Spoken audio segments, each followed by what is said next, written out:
Hey, are you here? Hey, yeah, you're here, and it's the Paul Leslie Hour. Look, we've got Paul's second interview and spoken art performances with singer-songwriter, poet, and spoken word artist Kodac Harrison. This on-camera interview comes from our video archives and was shot in Atlanta around 2013 or 2014. You know, the Paul Leslie Hour is made possible by viewers and listeners like you, yes. So please be a supporter of independent media. Simply visit www.thepaulleslie.com/support, and we thank you. Now it's time for Kodac Harrison. How are you, Kodac? I'm doing okay. It's good to be with you again, Paul. It's a great pleasure. What's it like being Kodac Harrison? Well, it's kind of curly and a little. What's it like being Kodac Harrison? I don't know. I've never been anybody else, so I have no reference point for it. But I've certainly had what I consider a rich, full life.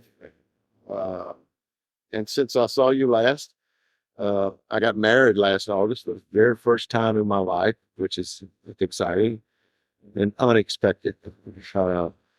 But so I'm experiencing a whole new aspect of Kodac Harrison than I've ever experienced before, because I've been single for 60-something years. All of a sudden, it's the married Kodac. Yeah. Congratulations. Well, thank you. Thank you. One of the things that you talk about frequently, going back to the concert that you saw, Buddhist Reading. Oh, yes.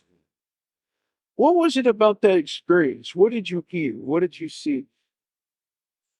Well, I relate to that in several different ways. First of all, I was a real big lover of music, and the Rolling Stones were the first people I listened to, and I had bought an album, my very first album, as a small town boy from Jackson, Georgia. I bought the album Out of Our Heads with Satisfaction on it. It also had an Otis Redding song on there. And in those days, there was very little, there was no internet, there was no cable, there was no FM radio. So exposure to music was pretty limited, especially for somebody from a small town. And so I thought you had to be from London or New York or LA or Nashville or something to be a musician. And here was this guy I discovered through the Rolling Stones, doing some research, and found out that was an Otis song that they covered. That's How Strong My Love Is, which I sang at my wedding, by the way, and which is also on one of my, it's one of the very few covers I've ever covered. Anyway, I'm trying to make this short. Don't want to get too long for it. But I discovered that Otis was from 45 miles south of me and was still living there. And I went with some older kids down to one of his concerts. I believe it was the summer before he died. And it was amazing. And I was looking for an outlet for my emotions. I came from a very religious family. My father died when I was 9 and was sick for about 5 years before that. And males were supposed to be strong and silent. And here was this guy up there just exuding all this emotion. And every little word, he would just wring every bit of emotion out of it, and just blew me away. And I said, boy, I don't think I can do that, but that's what I want to do. In other words, I found a legitimate, and it took a few years before I got around to doing that. But that's what going to that concert. It was an interesting concert in those days, in Macon, and probably a lot of places, that was an African-American music. And it was not played on a lot of stations. And at that particular concert, there were about 90% black, and the white folks sat up at the back, but we didn't know that. We were kids, and we got there early, went right down front, and nobody bothered us. Stage is about chest high, and all the big mamas were trying to get to Otis, and they didn't bother us, but they just about smothered us, Yeah. And we looked up there. So the next two concerts I went to that summer were headlined by Wilson Pickett and James Brown, and we sat in the balcony. But that first concert, the Otis concert, and that changed my life. And finally, I found my own legitimate way of expressing emotions through my music and my art and my poetry, etc. But it all started right there with that first concert I went to as a kid. The Otis Redding homecoming show.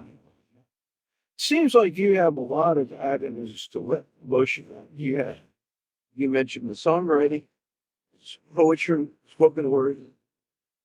You're a painter also. Is there one that you feel is stronger, like and enjoy more? Well, it's funny, in my career, I combined things. Singer-songwriter, the singer part of that is the way that I can take my songs, which may be emotional, and then I can express them myself, which has always been supported by my guitar playing. And so there's a combination, those three things go in. Now the painting is a new thing and well, it was, like I said, it's a new thing. And it's a different thing. It's not so connected to the music, the words, the singing. Even the spoken word that I do is still using my voice. And so I use my voice and my words to express that emotion. Why do you write poetry? That's a good question. I didn't start out to write poetry, certainly. I started out to write songs.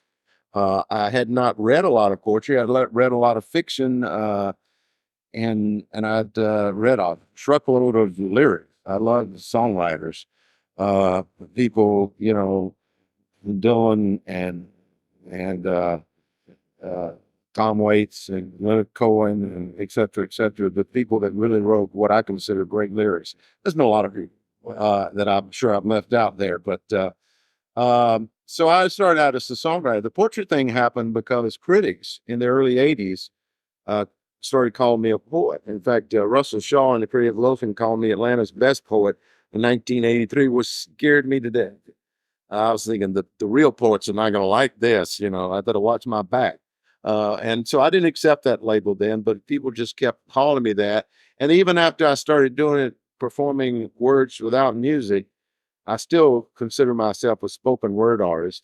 And so slowly I've grown into the label of being a poet. Just because so many people call me that, I'd say, okay, I guess I am. And I've gotten involved in a lot of poetry events. I, run the Java Monkey. We're going to celebrate 12 years in June, 12 years of every Sunday night, poetry reading, spoken word.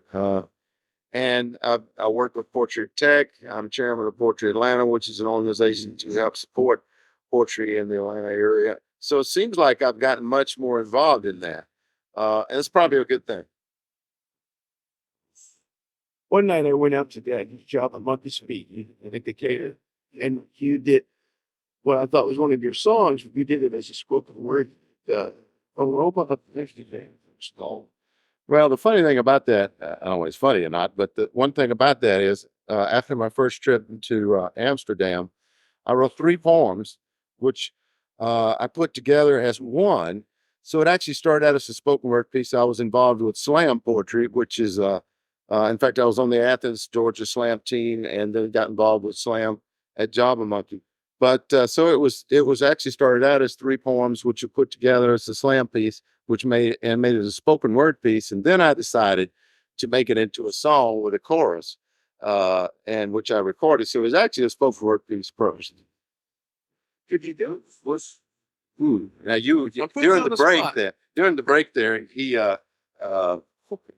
while we were waiting for the noise to subside, he said, I want to, that same night he mentioned at Job Monkey Speaks that I stopped in the middle and then continue. Now that might happen again because I haven't done that piece in a while, but I'll try it. And maybe if it doesn't work, we can edit it out. All right.